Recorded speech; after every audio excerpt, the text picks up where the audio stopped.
안녕하십니까. 긴급속보홍철기입니다. 오늘은 제가 정말 대단한 분 모셨습니다. 요즘 장안의 화제죠. 국민의힘 경선 4강을 향해서 한 발짝 한 발짝 나가고 있는 안상수 후보를 모셨습니다. 안녕하십니까? 네, 안녕하세요. 반갑습니다. 정말 바쁘신 분인데 네. 제가 제발 한 번만 출연을 해주십사 모셨는데요. 그 이유가 그만큼 요즘 인기가 엄청나요. 토르망치 들고 네. 다니시면서 네. 막 여기저기 막 사진도 돌고 그러는데 네. 어떻게 이렇게 그 인터넷에서 화제가 될 수 있게 됐는지 그 전에 저희 시청자 여러분들께 인사 먼저 해주시죠. 예. 네, 안상수 국민의힘 경선 후보입니다. 이렇게 뵙게 돼서 너무나 반갑고 감사합니다. 예, 요즘 진짜 장안의 화제인데 네. 어떻게 해서 이렇게 뭐 인터넷이라든지 커뮤니티에서 돌풍이 나게 된 건가요? 예, 저도 그런 얘기 듣고 있습니다. 이제 저는 그냥 화가 나서 예. 그걸 어떻게 표시를 할까 해가지고 조그만 장난감 토르를 가지고 나간 건데 네. 그날 이제 제가 너무나 화가 났어요. 얘기를 네. 하면서 도대체 이게 지도층이라는 게 말이 되느냐. 표를 받은 시민들한테 재산을 빼앗고 말이지. 법을 국민을 위해서 지키라고 해서 자격을 줬는데 저희들 지나 가족이나 챙기고 지금 코로나 때문에 그냥 자영업자들이나 이 소상공인들은 그냥 길바닥에 나앉게 생기고 우리 2030은 그야말로 어디 취직 자리가 없어 그냥 이 이력서 수백 장씩 들고 뛰어다니는데 거기 앉아가지고 이놈 자식들 그냥 수십억, 수백억, 수천억씩을 그냥 그 비리로 해석을 탈취해간 생각을 하니까 너무나 화가 나서 아주 진심으로 화가 나서 그냥 막 이렇게 했더니 그게 이제 뭐랄까 보는 사람한테 그냥 속이 확 풀렸나 봐요. 그래서 그게 많이 돌아다닌다고 이제 그런 얘기를 많이 들었어요. 예. 그래서 사실 지난번에 1차 경선 때도 예. 많은 분들이 안상수 후보는 통과 못할 것이다 했는데 그랬어요. 당당하게 통과를 하시고 많은 분들이 깜짝 놀랐잖아요. 네, 네. 그 비결도 이런 연장선상에 있다고 봐야 되나요? 그때는 뭐 이슈가 크게 많이 되지는 않았었는데 사실은 이제 그 전국적으로 제가 지지층이 조금 있습니다. 그렇죠. 오래도록 당을 지켰고 또 인천광역시장으로서 송도국제도시 인천대교 이런 거를 한 거를 아는 분들이 계시고 제가 당에서도 전국은의 의장을 비롯해서 한 26년 동안 당 생활을 했기 때문에 그렇죠.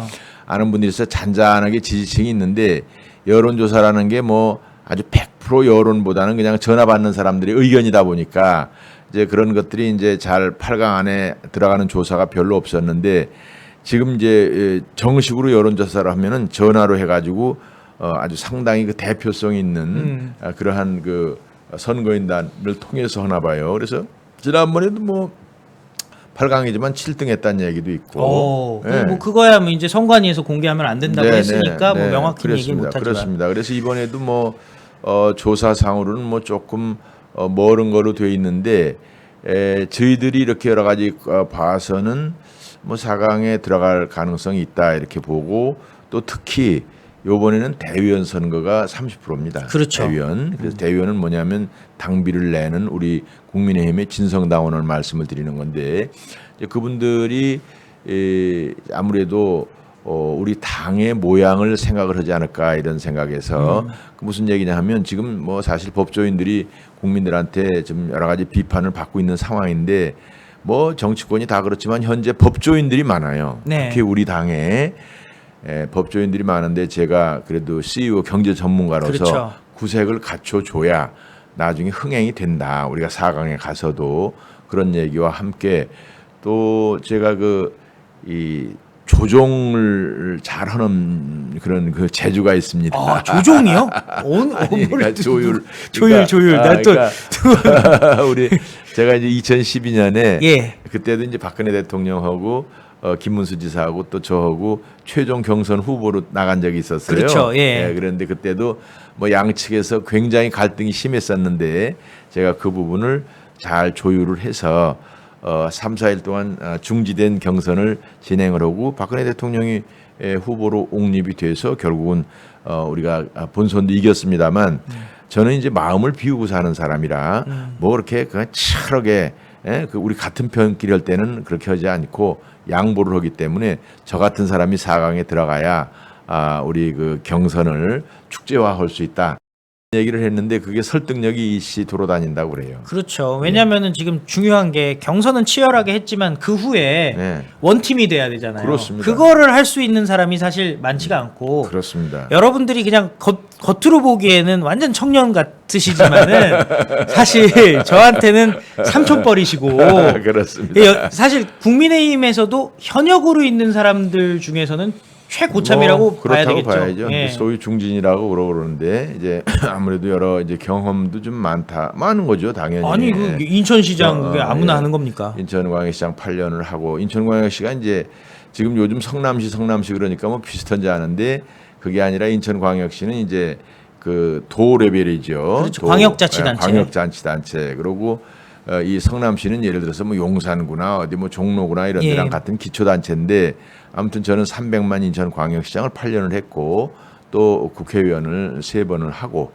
이러면서 국회 예산결산위원장도 하는 등 국정에 많은 경험도 하고 또 정치권에 그래도 제가 이 갈등을 많이 해소하는 데 애를 쓴 게 특히 우리 국민의힘이 지난번에 새누리당 때 뭐 친박 비박이다 예. 친이 친박이다 막 싸우고 그럴 때도 저는 중립적인 위치에 지키면서 당을 끝까지 잘 지켰다 이런 점을 이제 우리 대의원들은 많이 아시는 그런 관계로 네. 좀 좋은 평판이 있지 않을까 그렇게 기대를 합니다. 그러니까 진짜 이렇게 뿌리를 받고 네. 있는 분들은 네. 모를 수가 없는 거죠. 그렇죠. 지금 그렇지 않아도 홍준표 대표가 저랑 이제 말하자면 정치를 같이 시작을 했는데 요 최근에 보니까 어디 유튜브에 다니는 거 보니까 그 다른 분들이 이제 당을 떠났던 사람도 있고 요 최근에 온 사람들도 있고 그러니까 굳이 당의 어떤 뿌리로 보면은 본인과 안상수다 이렇게 말을 해놨더라고. 고맙기도 하고 예.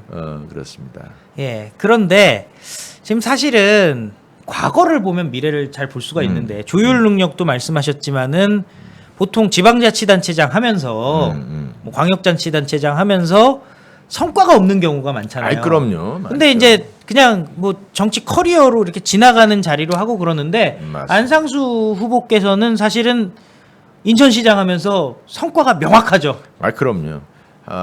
성과가 이렇게 하드웨어로 남아서 뭐 움직일 수 없는 그런 성과인데 제가 그 인천을 경제자유구역으로 지정을 받았습니다. 그게 2003년 8월인데 그것은 또 2002년 7월 1일부로 제가 인천광역시장이 돼서 그 당시에 김대중 정부하고 인천국제공항을 세계적인 공항으로 만드는데 그 배후 도시를 건설해서 시너지 효과가 나야 되고 우리나라의 새로운 성장 동력으로 가야 된다.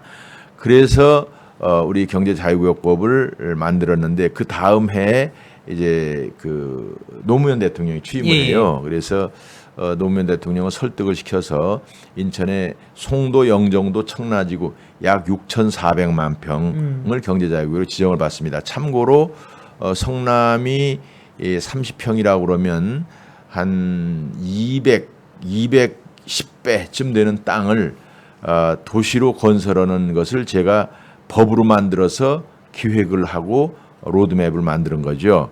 그래서 노무현 대통령한테 받은 땅 중에서 특히 이제 송도 같으면은 그렇죠. 이제 허가를 받은 송도 같으면 그 당시 바다였습니다. 저 기억나요. 네. 그 송도 해수욕장이 그럼. 사실 좀 지금 기준으로 보면은 진짜 놀러 갈 때가 못 되잖아요. 근데 그때는 진짜 바글바글 했었는데 모래사장에 지금은 그야말로 상전벽해로 송도 그렇지. 가면 고개를 들 수가 이렇게 그렇지. 고개를 이러고 다녀야 되잖아요. 그렇지, 그냥. 그렇지. 예. 그러니까 그야말로 이제 모래사장이 예. 또 갯벌이 이제 도시로 변한 거예요.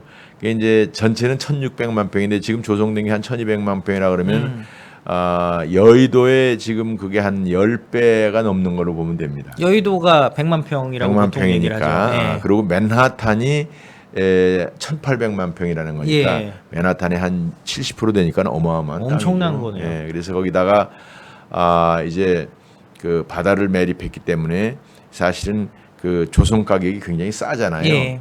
그래서 이제 대지를 이제 아파트나 상가나 이런 걸로 팔아서 이제 거기서 나오는 수익으로 인프라를 건설하는 그런 예. 구조를 가지고 했기 때문에 지금 이제 송도에는 국비가 전혀 들어가질 않았습니다. 아. 이제 지하철이나 몇 가지 이런 도로 대형 기본 도로만 인프라. 만드는 거지. 나머지는 내부는 전부 다 자체적으로 이제 조성을 한 것이고 거기에 뭐 아시다시피 연세대학교 글로벌 캠퍼스 그렇죠. 혹은 뭐 인천대학교도 인천대학교 또 유엔 기구 또 뭐 이 국제병원 들어와 있고. 국제병원 들어와 있고. 그리고 제가 진짜 예. 깜짝 놀라는 게 예. 제 이제 친구들 외국인 친구들이 한국에 무슨 국제 회의가 있어서 오잖아요. 예. 요즘은 다 인천으로 가더라고요. 송도로 인천으로요. 가더라고요. 제가 그 컨벤시아도 그 기부 체납 받은 거예요. 컨벤시아도 그게 이렇게 뭐 아주 굉장히 그 건축으로서도 수준이 높은 그런 방음과 또 혹은 그 이 SEG라고 그래서 그 요즘에 소셜 그러니까 ESG죠. ESG. 이 environmental, social, governance인데 그런 게 다 환경 기준에 맞게 다 건설한 겁니다. 그래서 세계 최고의 그런 ESG 도시이기 때문에 거기 바로 GCF라는 유엔 기구가 들어와 있는 것입니다. 그래서 그런 정도의 도시를 만들었는데 아니 이재명은 보니까 뭐 어디 저 조그맣게 해놓고 거기서 아파트 단지 만들고 돈이나 빼먹고서 글쎄 그거 가지고 대통령 자기가 된다고 그러니까 너무나 기가 막혀서. 그러니까 이재명은 그게 굉장히 어려운 일이고 그래서 마귀와 손을 잡았다 이런 얘기를 하고 있는데요. 근데 사실 그 관련해 가지고 법적으로 송도 같은 경우는 문제가 된 게 없다고 봐야죠.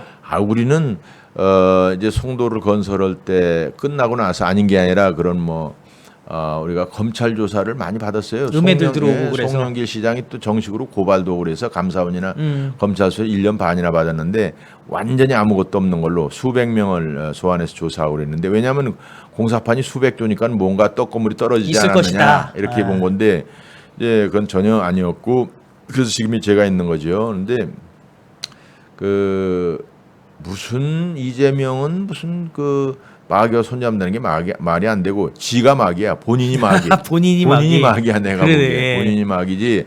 왜 그러냐 하면은 그 얘기 지금 잠깐 해도 되나요? 해도 돼요. 예. 그 내용은 뭐 여러분들도 이제 다 아시는데 이제 애초에 LH에서 공공사업을 하려고 그랬어요. 공공사업을 하면은 이제 1,000만 원 정도의 우리 서민들한테 분양할 수 있도록 그렇게 하고 또 그것은 이제 우리 주민들한테 감정 가격으로 혹은 조선 뭐 이렇게 조금 가격을 높게 해서 그 약간 저렴하게 이렇게 인수할 수 있는 그런 법적인 근거가 있거든요. 그래서 LH에서 하는 것을 이 나무기라는 변호사 지금 미국으로 도망갔죠. 뭐 1,000억 배당받고 천화동인에서 그 사람이 로비를 해가지고 이것을 민간 쪽으로 바꿔놔요. 네. 이런 것을 이제 이 이재명이가 유동규를 시켜가지고 또 다시 이것을 이제 그 성남 도시개발공사에 50%를 지분을 주고 이 아까 얘기한 나무기라든지 김만배나 이런 사람들하고 같이 그 컨소시엄을 만들어요. 예. 그렇게 해서 성남의 뜰이라는 SPC가 생깁니다. 그렇죠. SPC가 생겨가지고 여기서 사업을 하는데 성남의 뜰에서 이제 우리 성남 도시개발공사가 하다 보니까 이 인허가나 이런 게 쉽죠. 그러네요. 쉽고 땅을 계속 싸게 이제 뺏은 거야. 우리 성남 시민들한테 600만 원짜리 땅을 300만 원씩 뺏었으니까 30만 평이면은 뭐 그것만 해도 9천억이에요. 그러네요. 뺏었고 그러면서 뺏어놓고는 또 이것을 그 민간인들이 주도적으로 하는 걸로 이게 3.5%밖에 안 돼. 5천만 원씩 7명이니까 3억 5천으로 해가지고 3억 5천으로 해서 50억짜리 주식의 7%인데 요 사람들이 주관하도록 해가지고 그렇게 해서 나중에 이제 이익이 요것을 이 민간이 주도적으로 하는 거라면 그 당시에는 분양가 상한제가 없었어. 네. 상한제가 없다 보니까 이것을 2천만 원씩 팔아먹은 거야 예. 또. 그러니까 2배씩 받아먹은 거죠. 그렇게 가지고 요것도 또 얘네들이 이제 폭리를 한 거야. 그래서 제가 보기엔 약 한 1조 가량의 이익이 그 컨소시엄으로 갔는데 그 중에 1,800억만 성남 도시개발공사로 간 거야. 예. 그건 이제 성남 시민으로 갔는데 요 7명이 3억 5천을 대놓고 한 4천억이 넘게 이제 가져갔으니까 예. 무슨 악마야 이게 마구라고 그랬나? 마귀라고 그랬죠. 마귀가 이제 이 이재명이 우에서 이재명 이 팀이 이재명 일당이 다 한 건데 마귀가 어디 따로 있어? 주의들이 마귀지. 아니 사실 무슨 마귀의 돈을 빌려야 된다, 돈과 기술을 빌려야 된다 이렇게 얘기하고 있는데 성남에 요즘 옛날이랑 달라서 성남에서 개발한다 그러면은 돈 없이도 다 되지 않습니까? 물론이지. 그리고 아주 질이 안 좋은 사람들인 게 지금 국민들이 문재인 정권 들어와서 지금 아파트 값이 2배나 올라가지고 얼마나 고통을 많이 그러니까요. 받고 오갈 데 없이 사는 사람이 많은데 거기다가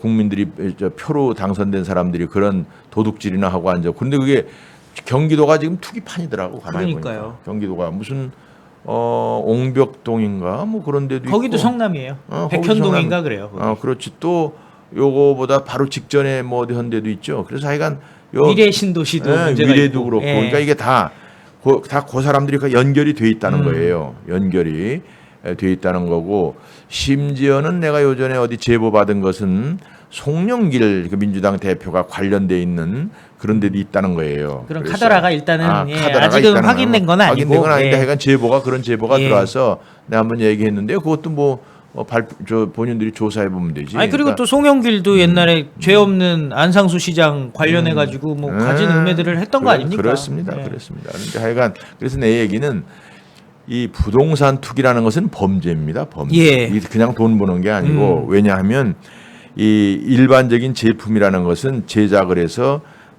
그 소비자들한테 판매를 해가지고 다 이익을 공유하는 거야. 판매하는 사람 판매 이익이 자기가 사용하는 이익이 있고 제조하는 사람은 그것에 대해서 부가가치를 창출을 해서 세금 내고 이익을 하고 직원들 월급 주고 이렇게 되는 건데 부동산 투기라는 것은 제로섬 관계야. 우리 국민들 재산을 뺏는 거거든. 국민들이 가질 수 있는 권한, 국민들이 집을 가질 수 있는 권리가 있잖아요. 예. 이것을 뺏는 거니까 이게 죄악이라고. 그런데 그냥 또 사업하는 사람들이 하면은 뭐 그럴 수도 있다. 그건 각자 판단이니까. 근데 이 공무원들이 또 특히 선출직이 그것을 법을 자기 권한을 이용해 가지고 이렇게 해서 그냥 그 거품을 만들어서 그거를 돈을 자기들이 벌고 국민들한테는 비싼 아파트를 앵기면은 그게 되겠느냐고. 얼마나 나쁜 놈들이야. 말이 안 되죠. 근데 제가 하나 드는 의문이 예. 비판은 누구나 다 할 수 있어요. 예. 근데 결국에는 이 부동산 대안을 제시할 수가 있어야 되는데 네. 대안이 있으신가요? 그래서 저는 이제 이번에 우리 국민들이 가장 바라는 게 뭐냐, 주택 문제 해결과 일자리 문제다 해서 사실은 그래서 내가 대통령 출마를 선언했죠. 그렇죠. 이거 이 사람들한테 둬가지고는 이거는 해결책이 없다. 말만 하는 거지. 그래서 그 해결책이 뭐냐? 결국은 공급을 해야 되는 거예요. 여기 무슨 뭐 반값 아파트니 뭐 반값이지 무슨 역세권이니 하는 거는 일부 해결책은 되지만 특히 뭐 아예 불가능한 것도 그냥 말로만 하는 거고, 그런데 결국은 공급을 해야 되는데 어디서 공급을 할 거냐? 그게 논이라는 거지. 네. 이 대도시 주변에 있는 유휴 농지를 활용해 보자. 전답을 활용한다. 그렇지. 왜냐하면 지금 바다를 내가 활용을 했듯이 우리 논이 한 24억 평 돼요. 그것이 그중에 한 1억 평만 활용을 해서 거기에다가 200만 개의 2030 일자리를 만들고 100만 채의 1억 5천대 아파트를 건설하겠다 이런 겁니다. 그런데 그것이 어떻게 가능하냐? 우선 1억 평이라고 가정을 하면 전국에 이제 송도와 같은 도시를 10개를 만든다는 것이죠. 전국의 송도를. 그렇죠. 노하우가 있으니까 그거는 그렇죠. 뭐 예. 바로 하실 수가 있겠네요. 10개인데 어떻게 하는 거냐? 그러면 1억을 다 쳐서 우리 논이 지금 한 그 대도시 주변이라 하더라도 20여만 원이면 됩니다. 이게 절대 농지로 묶여 있어 가지고. 예. 근데 거기다가 이제 인프라를 상하 수도를 하는 게 한 40만 원 정도면 돼요. 그럼 이 조성 가격이 한 60만 원이죠. 그런데 이것이 1억 평이라고 그러면은 60조죠. 예. 그 중에 30%를 택지로 만드는 거예요. 주택지로 만들면 거의 평당 200만 원씩 치면 싸죠. 그러네요. 분양을 하는 겁니다. 200만 원을 3천만 평으로 하면은 그게 60조예요. 예. 그러니까 조성 가격과 분양 가격에 있어서 같기 때문에 이게 결국은 자체 내 비즈니스 모델이 나와. 국가 예산 투입 없이 조성이 되는 겁니다. 그러면서 이게 7천만 평의 땅이 공짜로 생겨. 여기에다가 우리 2030들한테 제가 무상으로 요 SPC에서 무상으로 국가에서 하겠죠. 물론 무상으로 빌려주는 겁니다. 무상으로 빌려줘서 여기 한 200만 명의 스타트업을 하는 사람들이, 그러니까 스타트업에 관련되는 그런 비즈니스를 하는 그러니까 사람들. 단순히 그 주택만 공급하는 것이 그게 아니라 아니지. 일자리도 같이 공급을 할 수 있는 거네. 창조적인 일자리를. 그렇죠. 저 일자리가 없으면 가지를 않지. 그렇죠. 그러니까 일자리를 그렇게 첨단 산업 일자리를 만들어 놓고 인접해서 직 도시가 되는데 직주 근접이라고 얘기해요. 붙여놓는다. 예, 그렇습니다. 그래서 여기에 한 뭐 지금은 이제 이 원자재가 건자재 값들이 올라서 뭐 한 600에서 700이면 그래도 가능합니다. 이게 제가 감동적인 게 뭐냐면 다른 분들은 그냥 앞뒤 없이 예산은 얼마 듣는다. 그렇지. 몇 평에다가 그리고 집값은 결과적으로 뭐 4분의 1 쿼터 주택이다. 그냥 이렇게 얘기를 하는데 그게 아니라 되질 않아. 시작을 어떻게 부지 조성을 하고 그러면은 저기 상하수도관 까는데 얼마가 들어가고 예, 전기인입 얼마 이거 머릿속에 지금 다 송도에 다 해보셨으니까. 아이 그럼 내가 하면 5년 내에 다 끝낼 수 있어. 5년 내에 다 10개 송도 같은 게 10개. 그렇지. 10개가 근데 그게 단순히 집만 줘놓은 게 아니라 일자리도 같이 하니까 그렇지. 당연히 사람들이 글로 들어와서 그렇지. 이주를 한다. 젊은 사람들이. 일자리만 있는 게 아니라 또 집도 있는 거예요. 마찬가지 얘기야. 그런데 그럼 누가 그 지방으로 가느냐? 지방이 되죠. 부산, 광주, 대구도 있고 뭐 서울 수도권 주변도 있고 뭐 경기도 북부도 있고 다 이제 대상지가 있을 수 있는데 누가 가느냐? 송도처럼 만들면 돼. 그러니까 우선 학교를 좋은 학교를 보내야 돼요. 뭐 서울대학교 2캠퍼스, 3캠퍼스, 뭐 고려대학교 2캠퍼스, 3캠퍼스 학교, 그다음에 병원을 좋은 데를 보내고 그리고 다른 어떤 체육 레저 시설도 가는데 그 안에 골프장도 있어. 그러니까 우리 젊은 사람들이 요즘 골프도 좋아한다는데 그 마을에 골프장도 있고 그러면 누가 안 가겠어? 근데 하나 궁금한 게 있어요. 그러다 보면은 또 다 있는 사람들만 가서 사는 거 아닌가요? 아니지. 그 어떻게 대안이 있을까요? 그러니까 이것을 어떻게 하는 거냐? 이것을 지금 이제 주로 아마 대상이 2030이 될 거예요. 예. 그래서 그 산업 단지, 그러니까 첨단 산업 단지에 들어올 수 있도록 이제 들어오는 분들한테 이제 우리가 심사를 해야지. 심사를. 어떤 사업을 할 거냐. 그래서 우리가 이제 이 제시를 할 거예요. 반도체 관련, AI 관련, 혹은 블록체인 관련, 뭐 여러 가지 지역별로 달라질 수 있겠죠. 그렇지. 네. 미래의 어떤 그 소부장 산업, 이제 이저왜 부품 소재 산업들 있잖아요. 이게 국제적으로 우리나라가 경쟁력이 있거든. 독일, 대만, 일본 이런 데랑 마찬가지로 우리나라도 이 부품 소재 산업으로 승부를 봐야 되는데 지금 이제 우리나라가 문제가 대기업 위주로 성장을 하는데 삼성이나 현대가 혹시 잘못되면 나라가 흔들거리는 거거든. 결국은 중소기업, 이런 중간 기업들이 뿌리를 내려야 되는 거예요. 우리 젊은이들이.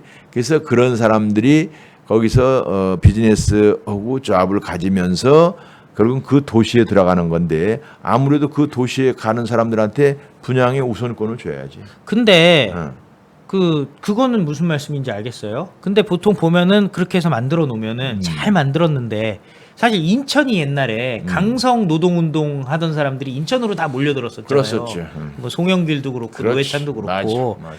이렇게 열심히 또 만들어 놓고 잘 만들어 놓으니까 대기업으로 노조들이 몰리는 것처럼 이게 또 노조판이 되는 거 아니냐 이렇게 걱정들을 하거든요. 그게 이제 아무래도 한 회사당 뭐 10명 정도 전후가 되지 않을까. 그러니까 조그맣게. 그러니까 강소 기업들이 가는 거야. 강소 기업들. 그러니까 대기업들은 거의 이제 안 가거나 하나둘 가서 대기업들은 하나의 그 견인차 역할을 할 수 있도록 그 이제 센터 역할을 할 수 있도록 하는 정도지. 대개는 강소 기업들이 가서 하도록 하고 그러면서 지금 이제 사실은 우리나라 노조 문제 아주 잘 지적했는데 노조 문제라는 게 이제 대기업 몇 군데가 전체를 흔드는 겁니다. 따라서 이제 그쪽에서 이게 전이가 안 되도록 이렇게 하는 그런 문화를 만들면은 나는 그것도 컨트롤이 가능하다 이렇게 봅니다. 사실 최근에 노조 관련해서 발언을 이어가고 계시잖아요. 노조 어떻게 해야 됩니까? 어제도 KBS에서 아주 세게 얘기를 했는데 무슨 얘기냐면 우리 근로자들이 본인들의 임금을 비롯한 근로 조건으로 협의하고 논의하고 협상하고 하는 것은 뭐 대단히 아주 대단히 의미가 있고 우리가 잘 그것을 이렇게 도와드려야죠. 그런데 우리 지금 특히 민노총이라는 데는 완전히 이것은 자기들 기득권 챙기면서 우리 국가에 정말 필요한 일들을 방해하고 이러는 일하고 있어요. 특히 뭐 정치 집단화 해가지고 지금 이 민주당의 하나의 뿌리라고 볼 수 있는데 지난번에 그 박근혜 대통령 탄핵될 때도 결국 광화문에서 그 촛불 소동 벌이고 이런 것도 결국은 이제 민노총이 주관이 된 거거든. 그러니까 노조가 노조의 역할만 한다면 누가 뭐라고 물론이지. 하겠어요. 근데 왜 정치적으로 정치적으로 그러고 뭐 심지어는 남북 관계도 뭐 가서 뭐 김정일이 김정은이랑 같이 뭐 통일하자고 그러는 등 뭐 무슨 북한의 핵을 가지고 있으면 우리 민족이 가지고 있는 건데 무슨 그 무슨 걱정이냐는 등 이런 식으로 하는데 그 사람들이 한 줌도 안 되는 사람들이야. 숫자는 뭐 100만 명이 됐다고는 하지만 거기서 움직이는 건 몇만 명에 불과하거든. 아니면 몇천 명일 수도 있어요. 나머지는 사실은 그냥 이용당하는 거야. 이용당하고. 아니면 뇌동하는 거거나 이래서 그런 부분이 이제 그 국민들한테 그 아니면 저 조합원들한테 권한을 돌려줘야 된다. 예. 노조의 소위 지도자 보스라는 사람들이 이것을 자기의 그 권력화해서 자기들이 어떤 그 기득권을 챙기고 그러면서 괜히 여기저기 국가를 소란스럽게 하는 건 안 좋다. 지금 그런 노조가 세계적으로 없어요. 없죠. 야 있으면 또 내가 이렇게 함부로 얘기도 안 하지. 그러니까. 없는 거야. 새로운 자기들끼리 만들어가지고 그러고 그런 강성 노조라는 게 과거에 다 있었어요. 미국에서 US 스틸이라는 게 있었고 뭐 우리 일본 같은 데도 뭐 그 이름이 뭐였더라? 뭐 적군파는 아니고 뭐 등등 하여간 예. 강성이 있고 저 영국에서도 그런 게 있어가지고 영국병을 대처가 고치고 이래서 다 그 아주 그렇죠. 못된 사람들에 대해서 역사적으로 다 한때 잠깐 유행처럼 있었지만 결국은 국민들이 배척을 해서 지금 안 되는데 우리나라만 지금 그러고 있는 거예요. 그래서 이것을 완전히 저는 어저께도 그냥 법을 고쳐서라도 이거는 그 시정을 해야 된다는 건데 사실은 법만 잘 적용을 해도 돼. 예를 들어서 이런 적이 있었어요. 제가 인천광역시장을 할 때 지하철 인천도 지하철 있잖아요. 그쵸. 지하철이 파업을 한다고 그러더라고. 그래서 그래요. 그래서 그러면 어떡하나 하다가 이제 소방대원들을 교육을 시켰어. 운전 소방대원 건강하잖아요. 그렇죠. 2주면은 이게 운전이 돼.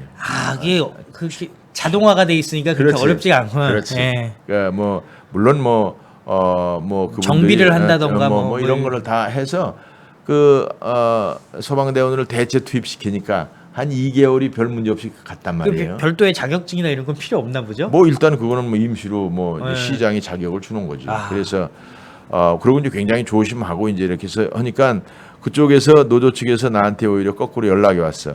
그냥 협상을 하자. 아니 협상할 거 없어. 니들이 원래대로 복귀하면 돼. 와. 그래서 심지어는 중앙에서도 나한테 연락이 와. 이 민노총 본부에서 그거 잘해서 좋은 게 좋은 거 아니냐. 좋은 게 좋은 거 법대로 하자고 법대로. 그 나중에 수구리 들어와서 내가 이제 저 처벌할 거 처벌하고 그렇게 하고 또 나중에 온정을 베풀 건 베풀고 이렇게 하면 되는 거예요. 와, 민노총을 그야말로 아까 그 조율을 넘어서서 조정할 수 있는 사람은 안상수밖에 없네요. 그래서 지금도 복잡하게 생각할 거 없이 그냥 법대로만 하면 돼. 법대로만 해도 돼. 법대로. 법대로만 뭐 안 하면 되면 된다. 법을 고치지만 법대로만 해도 된다. 이렇게. 지금 있는 법과도 가지고도 민노총 물론이지. 충분히 통제가 가능하다. 물론이지. 근데 사실 이런 거는 똑같은 법 조항을 놓고도 그걸 어떻게 운용하느냐는 또 노하우에 달리고 개개인의 능력에 달린 건데 그럴 수 있는 사람이 사실 많지는 않잖아요. 많지 않지. 많지 않은데 극단적으로는 아주 우리나라 전체를 6개월 동안 아주 그냥 멈춘다. 현대고 뭐 우리 정부고 뭐 저 철도고 세워놓는다. 당장은 힘들겠지만 그렇지, 각오를 6개월만 하고. 다 같이 좀 그렇지. 허리띠를 졸라매자. 그렇지. 극단적으로는 그런 거야. 그래서 이 친구들이 이제 뭐 이 파업이고 뭐 이래서 이제 기능을 정지시켜 가지고 혼란을 야기시켜서 자기들이 존재를 부각하려고 그러는 거거든. 안 되지. 제2의 대처라고 볼 수가 있겠네. 지금 생각하고 뭐. 계시는 분이. 내가 그분이. 대통령이 되면 그런 거 다 가능한데 그거 참. 일단은 4강. 그죠? 그렇습니다. 일단 4강 해야 되겠는데. 자, 그래서 지금 부동산, 노조 문제, 일자리 문제. 일자리 문제 이렇게까지 짚어 주셨는데 그 외에 또 중요한 이슈가 뭐가 있을까요, 지금? 뭐 겸해서 뭐 할 수 있는 것 중에서는 이제 최저임금 문제라든지 주 52시간 예. 이런 문제를 좀 탄력적으로 운영한다는 것이고 지금 이제 부동산 임대 3법이나 이런 것은 지금 뭐 필요한 것이긴 하나 시기적으로 좋지를 않아. 그리고 또 방법이 그 내용이 그렇게 썩 그 현장에 좀 안 맞고 그래서 이게 부동산 상승의 기폭제가 됐어요. 그래서 이것을 유예하자 이렇게 주장을 해놨고 또 서울에서 부동산 주택을 매각하는 경우에 이 지방으로 간다 이럴 경우에 양도소득세를 한시적으로 면제해보자 뭐 이런 공약도 좀 내세워 봤습니다. 그런데 이제 지금으로서 이제 또 중요한 것은 여전히 우리가 대한민국의 정체성을 잘 확보를 하고 지금까지 이제 이게 뭐 문재인 정권이 이게 북한 정권하고 뭐 이게 뭐 같은 뭐 저 이거 하나 여쭤보고 싶어요. 예, 지금 솔솔 네. 대선 전에 정상회담 추진 얘기가 거든요. 할 것 같아. 그러니까 이제 내가 볼 때는 뭐 화상 어쩌고 저쩌고 그러는데 그렇게 하면 이벤트를 할 것 같은데 뭐 문재인 대통령이야 그나마 4년 동안 뭐 5년 동안 한 게 매일 매달린 게 그거밖에 없으니까 그거밖에 없으니까 아이 죄송합니다. 네, 괜찮습니다. 또 이게 제가 이제 방송의 아까, 또 유튜브 방송의 묘미죠. 아까 저기 결국 이제 계속 퍼주다가 아무런 성과 없고 북한의 핵무기만 결국 이제 고도화시키는 핵 전달 체계도 고도화되고 이런 결과만 나왔는데 문재인 대통령의 생각을 우리가 가늠하기가 어려워요. 그러니까 우리는 한미 동맹의 기본적인 틀에서 세계 자유우방과의 그 안보 그리고 자유 경제 속에서 국가의 성장을 해왔는데 이것을 지금 전혀 다른 방향으로 보고 있거든요. 중국과 친한 사람들이 자유우방에서 우리밖에 없어. 친한 것까지는 좋아. 그런데 이것도 그냥 종중국이야. 중국에서는 말 한마디도 못하고. 북한도 마찬가지로 김정은이 보면 어쩔 줄을 몰라. 김정은이가 뭐 욕을 하든지 뭐 집을 때려 부시든지 뭘 하든지 그냥 아이고 그래 미안하고 고맙고 감사하다. 왜 우리 할머니들이 그냥 손자들이 왜 그냥 막 개판 치고 그래고 막 할머니한테 막 욕하고 그래도 아이고 내 새끼 하는 식으로 그렇게 하는 거야. 이게 도대체 국가의 원수가 그게 뭐냐고. 사실 원칙이라는 게 필요하잖아요. 우리가 그렇지. 뭐 경제를 생각하면 중국이랑 적대할 필요는 없지만 그렇지. 그래도 굽신굽신 사실 인천도 중국이랑 사실 경제적으로 관계가 깊죠. 돈독하죠. 그러면서도 원칙은 지키셨다는 거예요. 그럼 그렇게 해야죠. 아무튼 그런데 이제 문재인 대통령이 이제 불과 임기가 얼마 안 남았는데 마지막으로 본인이 그래도 하고 싶을 거라고 해서 나는 뭐 화상회의 정도는 반드시 한다고 보는데 그것이 아마 선거에도 영향을 미칠 수 있지 않느냐라고 기대를 하겠는데 미안하지만 이번에는 마이너스가 될 거예요. 어려울 것이다. 그렇게 난 뭐 다녀놓고 마이너스. 그러니까 마이너스. 어려운 정도가 아니라 오히려 마이너스. 표가 꺾인다. 그렇지. 왜냐하면 이게 그냥 국민들도 식상하고 그냥 미운 거야 이제. 너 그래가지고 뭐냐 말이야 지금까지 한 게. 응? 흐름이 부정적인 흐름. 그럼. 이 정치 오래 하셨으니까 딱 흐름 보면 아시잖아요. 그 전에 어떤 예. 일이 있었느냐면 정동영 후보가 예. 이명박 대통령한테 질 때 선거가 그렇죠. 그랬었어요. 예. 노무현 대통령도 남북 관계를 굉장히 가까이 하려고 그랬었는데 그래서 14선언이라고 있었고 이제 판문점을 올라갔죠. 밟고 걸어서 올라갔다 올라갔죠. 하고 그 후에 뭐 총리 회담이다 뭐다 다 하고 그래서 남북 관계를 잘 하기 위해서 많이 애를 쓰고 이것이 자기네가 선거에 이길 거라고 짐작을 했는데 사상 최대로 차이가 거의 600만 표가 그 떨어졌죠. 민주당 지지자들이 투표를 아예 안 해버린 아예 거죠. 안 해버린 거예요. 네. 그래서 이제 그거는 이번에도 그런 것을 하면 그건 착각인데 뭐 하든지 말든지 그건 본인들 자유인데 큰 도움이 안 될 거라는데 요즘에 보면은 특히 20대 같은 경우는 통일이 필요하지 않다가 3대 1로 더 많아요. 통일이 필요하지 않다. 사실 급하게 서두를 필요 없다. 기성세대는 어찌 되었건 평화 통일, 예. 그죠? 그렇게 얘기하는데 또 젊은 사람들은 아예 그냥 따로 살자는 사람들 많죠. 그 많더라고. 그래서 지금 그 얘기도 일리가 있는 게 이게 급격하게 통일이 되면 통일 부담이 너무 급격하게 올 수가 있고 그렇지 않아도 우리나라도 지금 허둥지둥 하고 있어요, 사실은. 왜냐하면 우리가 그동안에 3만 불 소득이다, 뭐 1조 달러 무역 거래다, 여러 가지 국가의 어떤 상태를 양호하게 하려고 많이 애를 썼는데 지금 국가가 이제 껍데기밖에 안 남았어. 지금 국가 부채가 거의 2천억이야. 2천조. 2천조죠. 2천조 하고 뭐 국가 부채는 1,000조, 가계 부채가 2천조 뭐 등등하고 뭐 우리 공사공단까지 포함하면은 다 이렇게 아주 껍데기만 남아가지고 지금 이제 개인들도 아파트 한 채 가지고 있지만 그게 다 거품이야. 상당 부분 거품이에요. 지금 주가도 빠지기 시작하지 않았어요?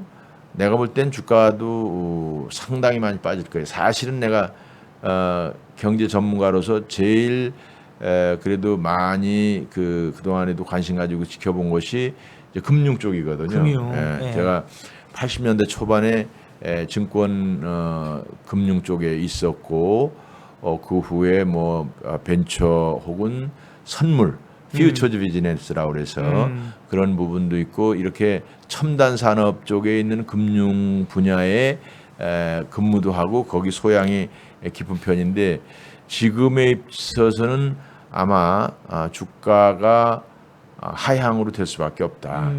이미 상투권이 3천 한 2,300대 선에서 오래 있었는데 지금 이제 3,000대 밑으로 떨어졌죠. 떨어졌죠. 깨졌습니다. 이제 3,000을 오히려 거꾸로 치고 올라가기가 어려운 상황이 됐다. 그러면 이제 여기에 이제 개인들이 물려 있는 게 엄청나거든. 엄청난 돈들이 물려 있기 때문에 이런 부분들도 지금 뭐 주택도 거의 상투권이라고 해요.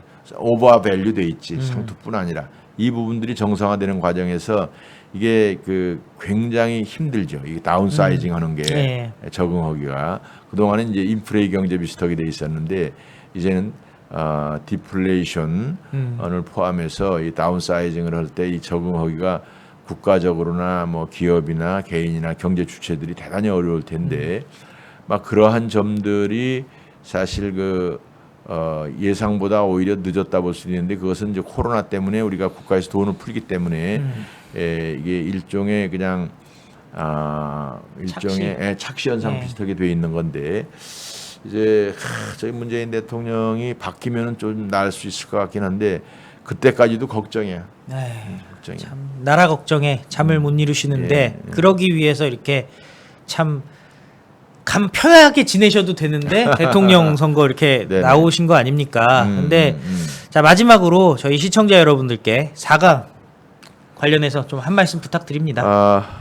이제 이번에는 문재인 대통령을 비롯한 이런 좌파 정권을 한번 경험을 국민들이 했기 때문에 3월 9일 날은 반드시 정권이 교체가 돼야 됩니다. 예. 그러기 위해서는 국민의힘을 중심으로 한 우리 야권이 단일 통합을 해야 됩니다. 그러기 위해서는 우리 나름대로 훌륭한 후보를 내세우고 모든 사람들이 여기 소위 수능을 하면서 한 사람 중심으로 뭉쳐야 되죠.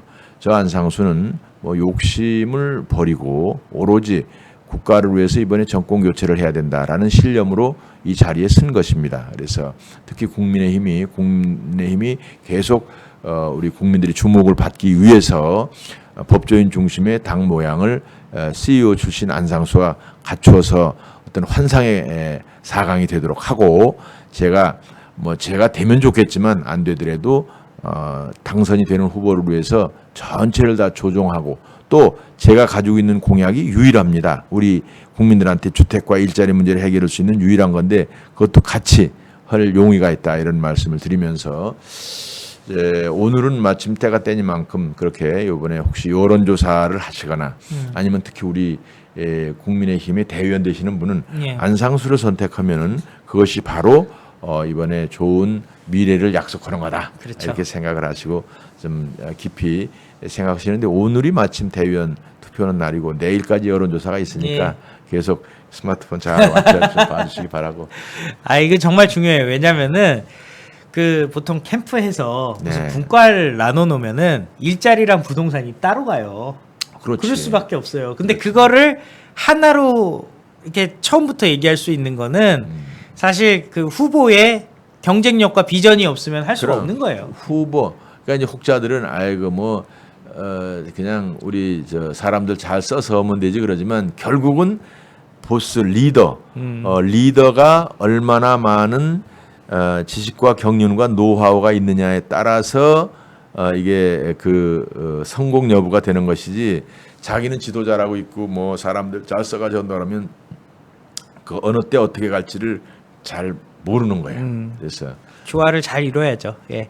그래서 오늘 시청해 주셔서 정말 감사드리고 또 여론조사 네. 나오면 오늘 방송 보시고 누가 떠오르는지. 네. 예. 그 책 좀 보여주세요. 책이요? 예. 제가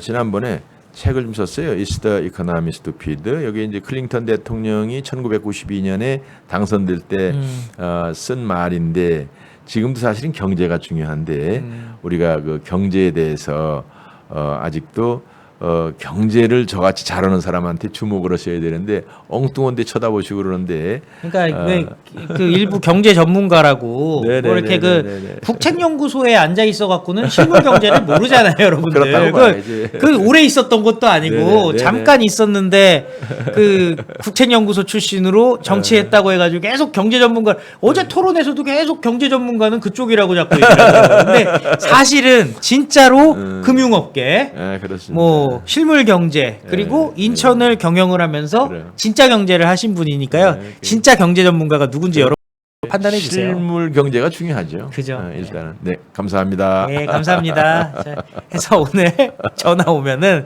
잘 받아주세요. 예. 이게 이 책도 이것도 또 서점 가면은 구할 수 있는 책인가요? 물론이죠. 이게 보니까요. 예. 문제는 경제다. 그리고 It's the economy stupid. 이건 문제는 경제야 바보야. 이게 이제 굉장히 유명한 얘기 아닙니까? 그렇습니다. 예. 그래서 단순히 경제에 대해서만 얘기한 것이 아니라 뒤에 보니까 일자리 도시, 스마트 메가시티. 예, 이거 굉장히 중요해요, 여러분들. 왜냐면은 대한민국이 이제는 웬만한 지역이 외국 기준으로 보면 다 도시예요. 그래서 그렇습니다. 예. 도시 경제가 중요한데 그 부분에 대해서 잘 본인의 하여튼 노하우로 다 찝어주셨으니까 이거는 뭐 정치적으로 내가 누구를 지지하고 안 지지하고를 떠나서 그럼요. 예. 이거 꼭 공부를 해보실 만한 물론이죠. 의미가 있는 책입니다. 그렇습니다. 대형 서점 뭐 네, 가면 다 있는 거죠. 다 있습니다. 인터넷으로 구매할 수 인터넷으로 있고. 구매할 수 있고. 예, 그래서 뭐 저자 안상수 검색하면 여러분들 보실 수 있으니까 제가 광고하는 게 아니라 이거는 정보죠, 정보. 서평의 의미로 여러분들께 이렇게 소개를 해드리는 거니까 많은 관심 부탁드립니다. 네네. 예, 이렇게 어려운 시간 오늘 또 저기 어디 그 여의도 캠프로 가야 여의도 또 가야 되고 가고 오늘 2시에 당에서 특검하라 네. 이재명 그것에 대해서 아마 후보들과 당 지도부가 같이 투쟁을 발표하고 아마 발표하고 요즘 또 저 당은 투쟁이라는 단어 쓰면 또 안 된다는 당이니까 강경 투쟁하면 큰일 나. 저는 개인적으로 네. 당 대표가 한 보름만 저기 단식하면 되지 않을까 싶은데 그런 거는 안 하겠죠. 글쎄 오늘 한번 만나서 얘기 들어봐야 되겠네요. 얘기 좀 해보시죠. 예, 감사합니다. 예, 감사합니다. 아주 캐주얼하게 잘 됐다. 예.